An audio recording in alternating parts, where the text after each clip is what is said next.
of unity. Now, try to look at or notice this picture. Okay? Ganito dapat yung, ganito yung sometimes nakikita natin sa isang grupo, sa family, o sa church.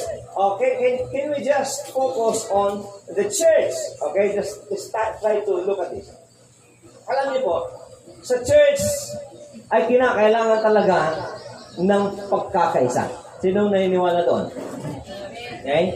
Kailangan nating magkaisa. Mga believers, mga members, pastors, leaders, you need to be united. But sometimes, in the church, ito yung minsan parang hindi magandang tingnan. Okay? Just try to look at this. Sabihin natin, ito yung pastor mo. Okay? And itong kahoy na ito, it represents the church. Okay? It represents